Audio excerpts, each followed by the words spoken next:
Umair bin Hammam ini teman-teman sekalian adalah salah satu sahabat yang sempat ikut di perang Badar. Waktu Nabi sudah atur pasukan, musuh sudah depan mata, ini tinggal pecikan takbir perang nih. Sudah akan saling bunuh-membunuh. Lalu kata Nabi SAW dengan sabda yang masyhur dalam hadis Bukhari, demi Allah, tidak ada seorang pun dari kalian sekarang yang hadir di perang Badar ini, di kancah peperangan ini, terbunuh menghadapi musuh, kecuali pasti masuk surga yang luasnya seluas langit dan bumi. Umair ini, Ibn Hammam, kebetulan lagi pegang 2 butir kurma di tangannya.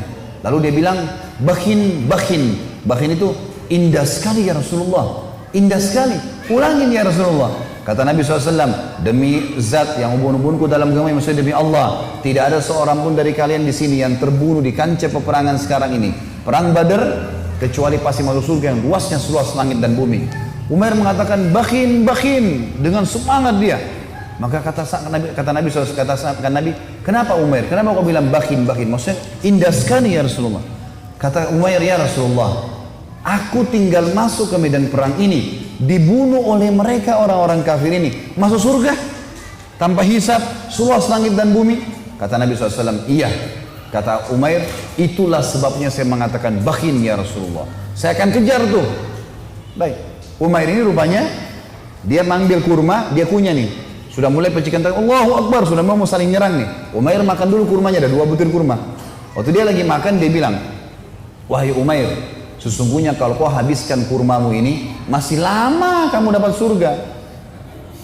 Dibuang sama dia maju berperang sampai terbunuh mati syahid.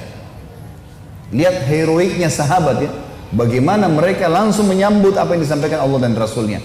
Kisah yang unik adalah kisah 2 orang yang bernama anak muda ini, Mu'adz dan adiknya Auf bin Afra. Ini teman-teman, Mu'adz ini umurnya 16 tahun, adiknya Auf namanya, ini umurnya 15 tahun. Ini masih belasan tahun ini. Bandingkan dengan generasi muda Islam sekarang, azan aja belum tentu ke masjid gitu. Ini teman-teman sekalian ikut di perang Badar. Waktu ikut di perang Badar, Abdurrahman ibn Auf menceritakan kepada kita, mengatakan, waktu saya lagi lihat peperangan sudah akan berkecamuk nih, udah mulai mau berperang musuh, tiba-tiba ada satu orang anak muda 16 tahun namanya Mu'adz berkata kepada saya, kepada Abdurrahman bin Auf, paman, mana Abu Jahal? Kata Abdurrahman, kenapa kau tanya Abu Jahal? Kata Mu'adz, saya dengar dia orang yang paling suka menyakiti Nabi SAW di Mekah. Benar?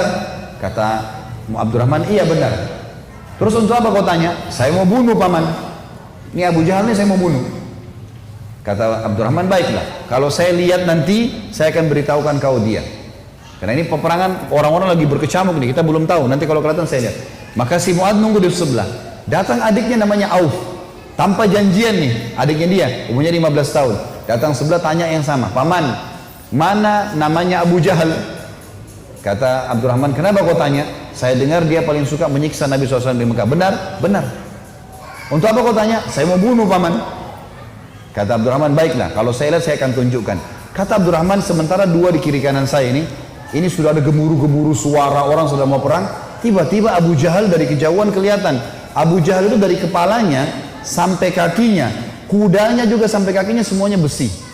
Yang kelihatan cuma matanya saja. Dia dulu di atas kuda, dikelilingi oleh 10 baris pasukan. Lingkar. Nggak bisa ditembus ini. Bayangkan kalau satu orang berdiri, ada orang buat lingkaran pertama, lingkaran kedua, sampai 10 lingkaran. Gimana caranya menembus nih? Kata Abdurrahman, waktu saya lihat saya bilang, itu Abu Jahal. Waktu saya bilang itu Abu Jahal, kata Abdurrahman, demi Allah, si Mu'adz sama Auf seperti 2 anak panah yang melesit ya, dilepas dari busurnya. Lari dua-dua ini, menembus 10 baris itu. Tebas sana, tebas sini, naik di atas pundaknya, sampai ke Abu Jahal. Dan dua-duanya menebasin pedangnya sampai kena ke pahanya Abu Jahal. Sobek pahanya Abu Jahal ini, berdarah, jatuh dari kuda gitu kan.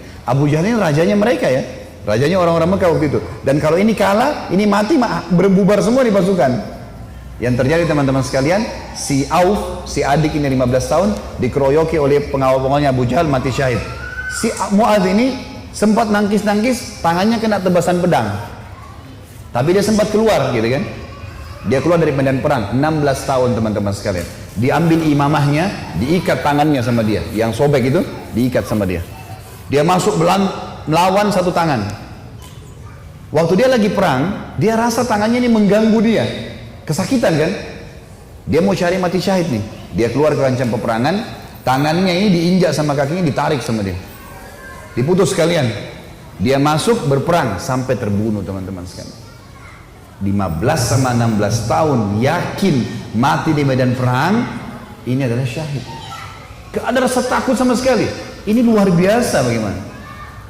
Kisah yang lain Abu Dujana. Abu Dujana radhiyallahu anhu ini sahabat Nabi, pernah begini, Syammah namanya dia Syammah ya. Beliau pernah ini Nabi SAW pegang pedang di perang Uhud. Udah masuk waktu? Hah? Hah?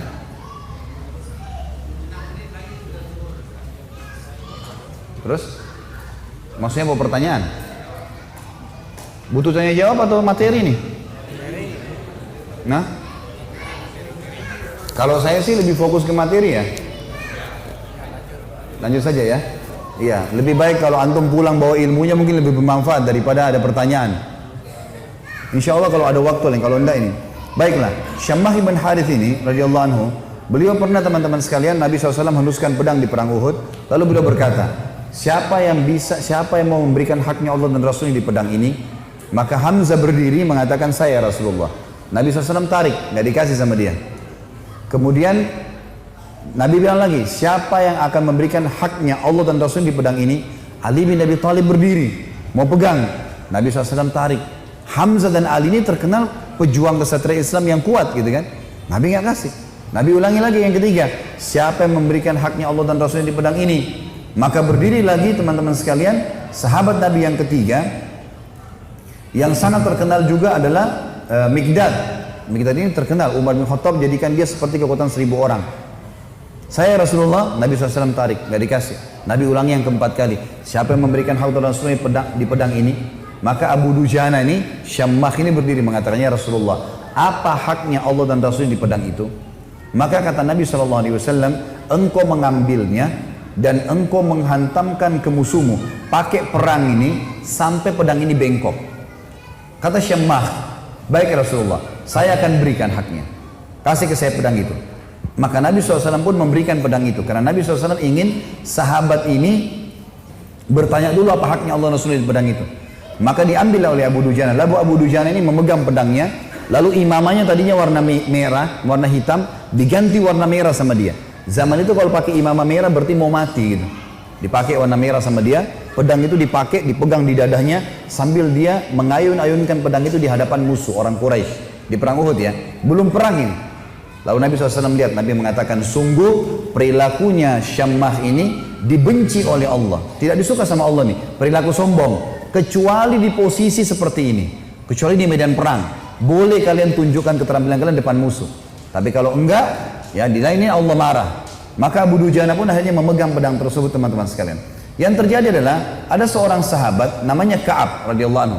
Ka'ab ini berkata, waktu saya lihat Abu Dujana sudah mulai masuk menyerang musuh, di medan perang, saya penasaran bagaimana Abu Dujana memberikan haknya Allah dan Rasulnya di pedang itu.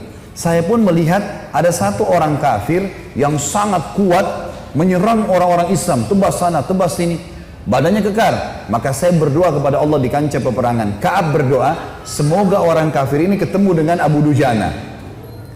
Ternyata Allah kabulkan doa saya, dia bilang. Tiba-tiba Abu Dujana ini berhadapan sama musuh orang kafir itu. Dan waktu berhadapan, mereka akhirnya duel berdua. Dan saking serunya duelan Abu Dujana dengan orang kafir ini, sampai orang-orang di kancah peperangan berhenti perang. Menyaksikan duelnya mereka. Karena luar biasa. Orang kafir berhenti, orang muslim berhenti. Menyaksikan bagaimana Abu Dujana perang. Sampai akhirnya Abu Dujana ditebas sama orang tersebut dengan pedang dengan sangat kuat, ditangkis sama perisai sampai perisai itu terbelah dua dan pedangnya orang kafir melengket. Maka Abu Dujana pun akhirnya menebaskan pedang itu ke arah orang kafir yang sampai membuat orang kafir itu terbelah bagian setengah badannya. Akhirnya matilah orang itu. Maka kata Ka'ab, aku pun akhirnya menghadap ke Abu Dujana dan dia berkata, wahai Ka'ab, bagaimana pendapatmu? Bagaimana yang kau lihat dengan ini? Maka dia pun tersenyum. Artinya Abu Dujana betul-betul mengerjakan apa yang diperintahkan oleh Allah dan Rasulnya. Tentu dalam medan perang cukup banyak kisah-kisah teman-teman sekalian. Juga ada kisah yang sangat unik sebenarnya, saya disimpulkan, insya Allah 1 menit saja. Ada namanya Hamrat Asad. Waktu para sahabat kalah di perang Uhud, ada 70 sahabat mati syahid. Sisanya, kan sahabat yang pergi perang Uhud itu 700 orang ya. 70 orang mati, jadi sisa 630 orang. 630 orang ini teman-teman sekalian semuanya luka parah. Kita tutup dengan kisah ini ya. Luka parah semuanya. Nabi pun berdarah pipinya, keningnya berdarah SAW, giginya pecah. Pundaknya sempat dihantam oleh Ibnu Qami'ah. Beliau mengatakan saya rasakan sakitnya sebulan. Ini sahabat semua, 630 orang luka semuanya. Dan minimal mereka luka 5 luka di tubuhnya. Di dalam kisah ini dikatakan teman-teman sekalian, pulanglah mereka ke Madinah di perang Uhud. Sedih, sahabat banyak yang kalah. Waktu itu karena awal peperangan menang, pulang ke Madinah. Waktu masuk di Madinah, tiba waktu maghrib. Sahabat-sahabat ini 600 orang banyak tidak bisa ke masjid. Nggak bisa. Ada 2 anak muda umur 14 tahun sama 15 tahun. Sama 15 sama 16 tahun. Tapi bukan si Auf tadi, orang lain ini. Ini anak muda ini saking banyaknya luka di badannya sampai ditaruh di atas kuda, lalu diturunkan, dimasukkan di dalam rumah, ibunya tinggal rawat, nggak bisa bergerak apa-apa lagi. Sholat pun dalam kondisi isyarat mata, udah sakit semua nih, gitu kan? Baik, habis sholat subuh teman-teman, turun perintah Allah. Ini 1 hari setelah perang Uhud, ada perang namanya Hamrat Asad, nama lokasi. Hamrat Asad ini nama lokasi, Asad artinya singa. Hamrat ini wilayah warna merah karena gunungnya banyak warna merah. Perintah Allah kepada Nabi Muhammad SAW, perintahkan semua sahabat Muhammad yang ikut di Uhud kemarin, 630 orang yang luka itu, semuanya keluar lagi, kejar lagi itu orang-orang Quraisy. Pasukan kalah ya, luka semua. Maka tersebar berita, pemanggil-pemanggil Nabi, hai sahabat-sahabat Nabi yang kemarin ikut Uhud, bukan orang baru, yang luka-luka parah, semuanya oleh Nabi disuruh ngejar menuju ke Hamrat Asad, kejar Quraisy. Maka sahabat-sahabat banyak, diantaranya Usaid bin Khudair, ada yang lagi nempel daun untuk mengeringkan lukanya, dicabut sama dia. Sami'na wa ata'na, kami patuh dan tenang. Dicabut semua luka-luka mereka yang tempel-tempelan, mereka pergi sambil ngalir darah. Ada 2 orang anak muda 15 sama 16 tahun. Ini di sini di riwayat tidak disebutkan namanya, yang tertidur di atas ranjang, ibunya ngerawat, sholat pun dengan isyarat mata. Waktu dengar ada orang teriak, wahai yang hadir kemarin di Uhud, semuanya tidak terkecuali telah turun perintah Allah kepada Rasulnya Muhammad SAW untuk mengejar Quraisy. Tidak 1 orang pun boleh tinggal di Madinah. Luka parah. Maka adik kakak ini bersebelahan tidurnya. Kakaknya bilang, wahai adikku, tidak mungkin kita tinggal di atas ranjang begini sementara panggilan Rasulullah ada 16 dan 15 tahun ini. Maka kata adiknya, bagaimana caranya kak? Kita nggak bisa bergerak nih. Apa kata kakaknya? Demi Allah, saya akan seret kamu sekali, kamu seret saya sekali, sampai kita menjawab panggilan Allah dan Rasulnya. Luar biasa. Saya waktu baca kisahnya sampai netes air mata teman-teman sekalian. Luar biasa. Dan akhirnya mereka seret-seretan sampai tiba di depan Nabi SAW. Ada yang berdarah, ada yang ini. Terutama 2 anak muda ini naik di atas kuda itu sambil diseret jalan ya. Waktu mereka diseret semua pada nangis lihat. Ini luar biasa orang ini. Dan akhirnya sahabat ini semuanya pergi ke sana. Pas Quraisy dengar 630 pasukan yang kemarin kalah, tidak ada orang baru yang datang, bukan tenaga baru cuma yang kemarin, mau berperang, Quraisy tidak berani kembali. Mereka takut, ini jangan sampai luar biasa nih, kok bisa sampai luka parah mau kembali gitu. Maka mereka tidak berani kembali dan tersebar berita kalau setelah kekalahan di Uhud, 1 hari setelahnya di Hamrat Asad muslimin memenangkan peperangan. Dan ini mengobati luka-luka mereka. Tapi saksi bahasan teman-teman bagaimana mereka luar biasanya dalam mempertahankan agama ini. Allahu a'lam.